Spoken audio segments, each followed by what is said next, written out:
Now, I've tested a lot of different ways to make glassine paper, and I found this method works the best for me, and it's with spray polyacrylic sealer. I've just taken this out to my shed. I'm using some tracing paper first, and I'm spraying it with that polyacrylic spray, and you can see it, you can start to see through it a bit. It's giving it that glassine paper look.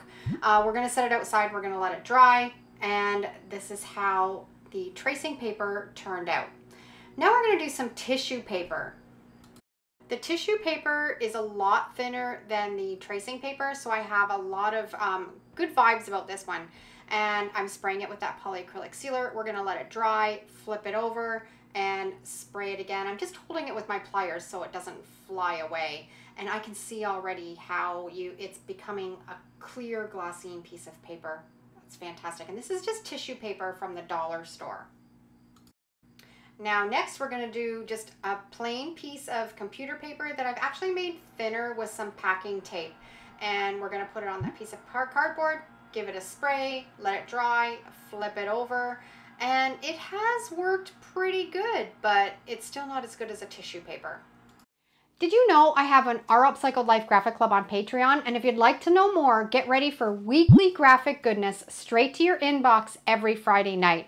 I love designing graphics to craft with, and all of these are my originals created by me. So join us over there to snag over 20 graphics a month for just 35 cents a piece. That's a steal compared to the $2.50 Etsy price. So let's craft affordably together without breaking the bank. Click the link down below in the description to learn more and join our creative community over there. I can't wait to have you on board.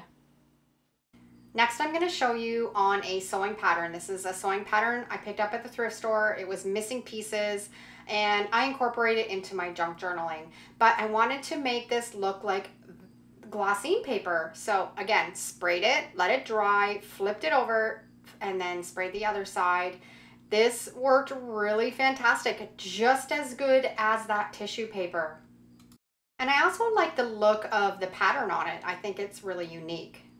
I'm going to show you a bunch of different other papers. This is just a page out of the book, and I'm spraying it, letting it dry, flipping it over. It didn't really work all that great, but it did give it a really cool appearance to add to a junk journal. And here's some other papers that I used, some packing paper. Again, it looks really cool, but it doesn't look like that glassine paper. A piece of computer paper, the napkin. Now, if I had have gotten a napkin that didn't have such a dark pattern, it probably would have worked okay. The gift wrap paper didn't really work. Some scrapbooking paper. So I think at the end of the day, my favorite papers to use to create the glassine paper is tissue paper, number 1. Number 2 is that sewing pattern paper. And number 3 is the tracing paper. So this is tracing paper right here that I actually printed on with my laser printer. Now you can see when I'm putting that sewing pattern up against a picture underneath, you can see there's the tissue paper underneath. It's a really great alternative for store-bought glassine paper, which can be really expensive. So give these techniques a try.